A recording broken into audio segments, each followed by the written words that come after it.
안녕하세요. 강과장입니다. 우리가 운동이 몸과 정신에 좋다는 건 다들 알고 있는 사실인데요. 최근에 운동에 관한 책을 읽었는데 재미있는 부분들이 많아서 조금 읽어드리려고 합니다. 아마 이 영상을 보고 계시는 분들 중에서 평소에 운동을 꾸준히 하시는 분들도 있으실 테고 등하교나 출퇴근하는 거 빼면 거의 운동을 안 하는 분들도 계실 텐데요. 영상을 끝까지 보시고 밖으로 나가서 산책하고 싶은 마음이 조금이라도 들었으면 좋겠습니다.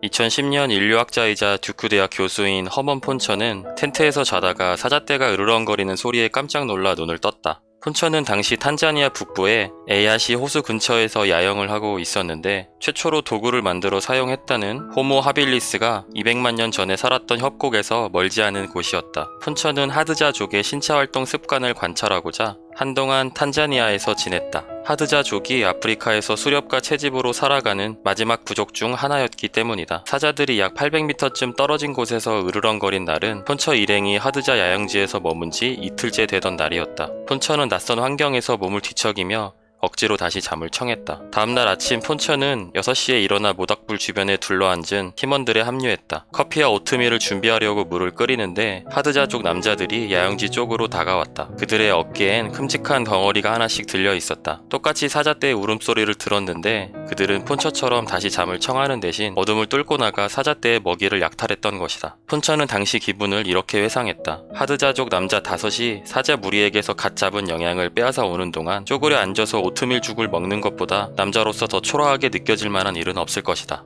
폰처 일행이 탄자니아에 간 건 하드자족과 서구인의 생활 양식 간의 현격한 차이를 연구하기 위해서였다. 하드자족은 우리 조상들이 살았던 곳과 비슷한 환경에서 살고 있으며 그들의 DNA를 분석한 결과 지구상에서 가장 오래된 인간 혈통 중 하나로 드러났다. 그렇다고 하드자족이 살아있는 화석이라는 말은 아니다. 그들도 지구 곳곳에 흩어져 있는 여느 인간과 마찬가지로 진화했다. 하지만 그들의 문화는 다른 사회 집단처럼 빠른 속도로 변하지 않았다. 300명 정도 남은 하드자족은 여전히 수렵 채집인의 생활 양식을 따르며 초기 인류가 의존했던 생존 전략과 흡사한 방식으로 목숨을 부지한다. 폰처의 동료 하나가 내게 말한 것처럼 먼 옛날 인간의 삶이 어떠했는지 이해하기에 이곳은 더할 나위 없다. 인간의 몸과 뇌가 적응해가는 신체 활동의 유형을 실제로 볼 수 있는 최고의 기회인 셈이다. 하드자족은 거의 온종일 사냥을 하거나 먹이를 구하러 다닌다. 남자는 손수 만든 활과 독화살을 들고 아침 일찍 나가서 작은 새와 개코 원숭이 등 닥치는 대로 잡는다. 여자는 오전에 나가 베리류와 바오밥 나무 과일을 따고 땅에서 덩이 줄기를 캐는데 10kg 정도 모으면 숙소로 돌아왔다가 오후에 다시 나간다. 폰처 일행은 리서치 프로젝트의 일환으로 하드자족 남자 19명과 여자 27명에게 활동 추적기와 심박수 측정기를 부착해 새벽부터 해질녘까지 그들의 활동을 기록했다. 하드자족은 달리기처럼 중간에서 고강도 활동을 2시간쯤 하고 걷기처럼 가벼운 활동을 11시간 했다. 남자와 여자 혹은 젊은이와 노인의 활동 수준은 별 차이가 없었다. 오히려 나이를 먹을수록 더 활발하게 활동했다. 이와 대조적으로 미국에서 일반 성인은 중간에서 고강도 활동을 10분도 하지 않으며 6살 때 신체 활동이 최고조로 달한다. 하드자족의 생활 방식이 인간의 몸이 적응되어 온 방식을 정말로 반영하는 거라면 우리는 잘못돼도 심각하게 잘못되었다. 하드자족에게서는 산업화된 사회에 만연한 심혈관계 질환이 보이지 않는다는 점은 주목할 만하다. 동일 연령의 미국인과 비교하면 하드자족은 혈압이 낮고 콜레스테롤과 트리글리세리드, C 반응성 단백질 등 향후 심장마비를 예측하는 척도인 혈륜의 염증 수치도 매우 낮다. 이렇게 건강한 심장은 흔히 실대 활동 수준이 높은 집단에서 보게 된다. 폰처는 하드자족 사이에서 현대의 유행병 2가지, 즉 불안감과 우울감이 보이지 않는다는 사실 또한 매우 놀랍다고 했다. 그들의 활발한 생활 방식과 관련됐다고 단정할 순 없지만 이를 전혀 고려하지 않기도 어렵다. 미국의 경우 가속도계로 측정한 일일 신체 활동은 삶의 목적과 상관관계가 있다. 실시간 추적에서도 사람들은 활발하게 활동할 때에 가만히 앉아있을 때보다 더 행복한 것으로 나타났다. 또 평소보다 더 활발하게 활동한 날 자기 삶에 더 만족해했다.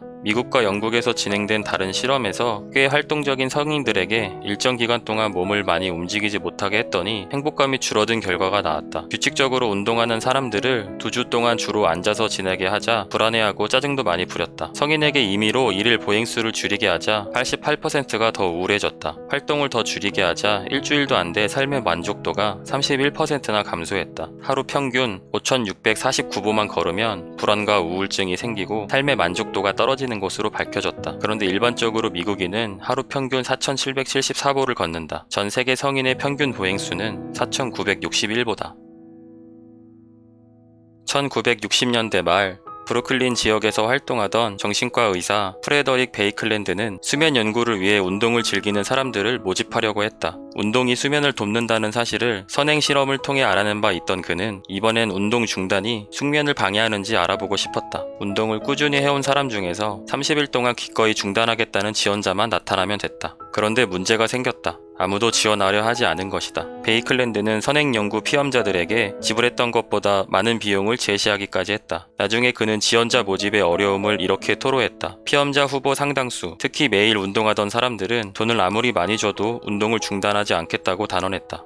기어이 설득당해 실험에 참가한 사람들은 나빠진 수면의 질뿐만 아니라 운동을 못해서 생겼다고 할 만한 심리적 고통까지 호소했다. 1970년에 발표된 이 연구는 운동 의존성에 관한 최초의 과학 보고서로 널리 알려져 있다. 그 후 다양한 연구가 이어지면서 규칙적으로 운동하는 사람은 운동을 하루라도 걸으면 불안과 짜증이 초래될 수 있다는 사실이 드러났다. 운동을 3일간 못하면 우울 증상이 나타나고 일주일간 못하면 심각한 기분장애와 불면증이 나타날 수 있다. 헝가리의 운동과학자 아틸라 자보는 운동 의존성에 관한 더 긴 실험은 쓸모없다고까지 단언했다. 어렵사리 참가자를 모집한다 해도 운동에 집착하는 사람은 중독자와 마찬가지로 속임수를 쓰거나 거짓말을 하려 들 거라는 이유에서였다. 중독은 운동 마니아들과 연구자들 사이에서 애용되는 비유이다. 몇 가지 측면에선 그럴듯한 비유이기도 하다. 신체 활동은 정신에 영향을 미칠 수 있어서 대마초나 코카인 같은 마약과 마찬가지로 신경 전달 물질계에 영향을 미친다. 운동 마니아는 짜릿한 기분을 추구한다는 점에서 마약 주사를 맞아야 하는 약물 중독자와 일맥상통한다고 볼 수 있다. 또 그들은 화학적 의존성과 관련된 기벽을 드러내기도 한다. 가령 알코올 중독자가 포도주나 술을 앞에 두고 쉽사리 흔들리는 것처럼 규칙적으로 운동하는 사람은 운동과 관련된 일이라면 뭐든 집착한다. 이러한 주의의 포획 때문에 뇌는 좋아하는 활동에 뛰어들 기회를 호시탐탐 노린다. 신경영상 연구에서는 더 흥미로운 유사점을 찾아볼 수 있다. 예를 들어 자칭 운동 중독자는 운동하는 사람의 이미지를 보면 흡연자가 담배를 볼 때 일어나는 것과 같은 방식으로 뇌의 갈망 회로가 폭발한다. 간혹 심리적 의존 증상을 보이는 사람은 운동이 내 인생에서 가장 중요하다 또는 운동을 하도 많이 해서 가족 또는 파트너와 갈등을 빚기도 한다 와 같은 진술에 선뜻 동의한다.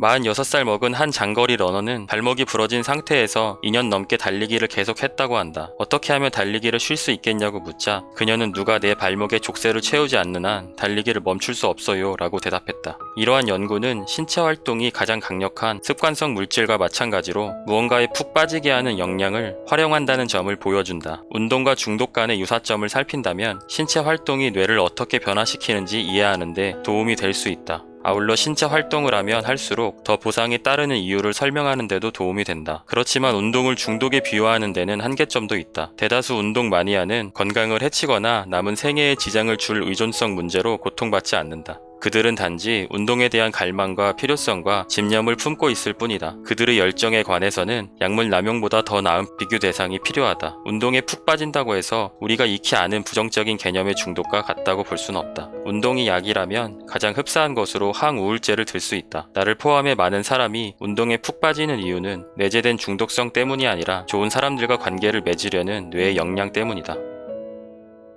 신경과학자들이 뇌의 기본 상태를 분석하자 놀라운 결과가 나왔다. 쉬고 있는 뇌가 전혀 쉬지 않는 것으로 드러난 것이다. 기억, 언어, 감정, 심상, 추론 등과 연계된 시스템을 포함해 뇌 전체에서 여러 시스템이 활발하게 작용했다. 더욱더 놀라웠던 점은 모든 인간의 뇌가 쉬는 동안 비슷한 상태에 빠져든다는 사실이었다. 신경과학자들은 이러한 패턴의 뇌 활동을 디폴트라고 이름 붙였다. 뇌를 가만히 놔둘 경우 정신, 즉 마음은 가상 대화를 나누고 과거 경험을 되짚고 미래를 곰곰이 생각한다. 특히 자신과 자신의 인생 목표, 타인과의 관계에 대해 생각한다. 이러한 디폴트 상태는 사회생활을 영위할 때 매우 중요하다. 또 이러한 뇌의 기본 활동은 우리가 누구인지 기억하도록 한다. 내면의 수다와 심상은 스스로가 특정한 개인으로 존재한다고 인식하게 한다. 즉 흘러가는 시간과 처하게 된 상황에서 무엇을 좋아하고 어떤 열망을 품고 어떤 문제가 있는 사람인지 인식하게 한다. 누구도 이런 인식이 없는 상황을 결코 원하지 않을 것이다. 그랬다간 뇌가 자아나 장소에 대한 일관성 있는 의식을 창조하는데 어려움을 겪을 테니 말이다.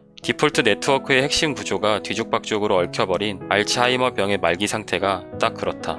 하지만 디폴트 상태가 불리한 점도 있다. 부정, 편향에 빠질 경우 과거의 상처를 되새기고 자신이나 타인을 비난하며 근심 걱정을 달고 살게 된다. 또 디폴트 상태는 정신적 올가미가 될 수도 있다. 우리가 대화나 영화, 업무 등에 집중하면 디폴트 모드는 차분해져서 뇌가 밖으로 관심을 돌리는 상태로 들어가게 한다. 그런데 우울증이나 불안에 시달리는 사람은 이러한 전환이 쉽게 이루어지지 않는다. 그들은 디폴트 모드 네트워크가 유별나게 활성화되어 디폴트 상태에서 빠져나오지 못한다. 결국 아무 일에도 집중하지 못하고 심지어 잠도 잘 이루지 못한다. 어떤 사람은 생각에 덧해서 헤어나오지 못하기도 한다. 뇌의 부상 체계는 디폴트 모드 네트워크의 핵심 부분이 아니지만 디폴트 모드 네트워크 안에서 기억, 걱정, 자성과 관련된 조직에 밀접하게 연결될 수 있다. 우리가 익숙한 두려움이나 판단을 되풀이할 때마다 보상 체계는 그래 좋아, 더해 라고 부추긴다. 뇌는 걱정하거나 두려워하거나 자책할수록 좋은 일이 일어날 거라고 확신하는 것 같다. 헤로인에 대한 갈망을 억제하지 못하는 중독자처럼 결국 이러한 정신적 습관에서 헤어나오기 어렵게 된다. 디폴트 상태를 진정시킬 가장 효과적인 방법 중 하나는 명상이다. 뇌 영상 연구에서 집중 호흡과 마음 챙김, 기도문 암송은 디폴트 모드 네트워크의 허브를 비활성화하는 것으로 나타났다. 이스라엘 와이즈만 과학연구소의 신경과학자들은 64살 된 명상 전문가의 뇌 활동을 연구했다. 2만 시간 이상 명상을 실천해온 그가 기본적인 디폴트 상태에서 순수한 모라의 상태로 옮겨가자 디폴트 모드 네트워크가 해제되었다. 녹색 운동은 오랜 명상 없이도 뇌에 비슷한 효과를 미친다. 스탠퍼드 대학교의 한 연구진은 뇌 영상 기술로 이러한 효과를 포착하려고 시도했다. 연구진은 참가자들을 밖에서 90분 동안 산책하게 했다. 일부는 캠퍼스 근처의 스탠퍼드 DC라는 멋진 산책로를 따라 걸었고 일부는 실리콘밸리의 번잡한 거리 중 한 곳을 걸었다. 산책하기 전과 후 신경과학자들은 참가자들을 fMRI 기기에 눕히고 뇌의 휴식기 활동을 포착했다. 또 참가자에게서 심리 상태에 대한 질문도 했다. 참가자들은 가령 내 관심은 내가 더 이상 생각하지 않았으면 하는 측면에 계속 집중되어 있다와 같은 진술에 어느 정도 동의하는지 답했다. 번잡한 도로를 걸은 참가자들과 달리 멋진 산책로를 따라 걸은 참가자들은 불안감과 자기 비판적 사고가 줄었다고 보고했다. 산책 후의 내 영상에서 자기 비판과 슬픔, 생각 곱씹기 등의 활동과 관련된 스라피질의 활동이 줄어든 것으로 나타났다. 우울증을 앓는 사람들은 그렇지 않은 사람들보다 쉬는 동안 이러한 뇌 부위가 더 활발하게 움직이는 것으로 나타났다. 자연을 산책하면 디폴트 상태의 의식 흐름에서 이 부분이 선택적으로 가라앉았다. 네, 오늘은 움직임의 힘이라는 책의 세 부분 정도를 읽어보았는데요. 저의 경우는 평소에 머릿속에 생각도 많고 고민이나 불안도 심하고 정신과 약도 먹고 있는 상황이기 때문에 우울증이나 운동이 정신에 미치는 영향에 대한 부분을 조금 더 집중해서 읽었던 것 같습니다. 저는 평소에 걷기나 산책에 대해서 살을 빼는 부분만 생각을 하다 보니까 사실은 크게 효과적이지 않은 운동이라고 생각을 많이 했었는데요. 정신적인 부분을 포함해서 여러 가지로 도움이 많이 된다는 사실들이 흥미로웠습니다. 요즘 코로나 때문에 집에 있는 시간들이 많아지면서 조금 답답해 하시는 분들이 많을 텐데요. 사람 많은 곳에 가는 건 조금 힘들겠지만 가끔 사람 없는 집 근처에서 산책이라도 좀 하면 기분이 나아지지 않을까 싶습니다. 그럼 오늘도 영상 끝까지 봐주셔서 정말 감사드립니다. 다들 건강하시고 걱정이 조금 적은 하루하루 되시길 바라겠습니다. 감사합니다.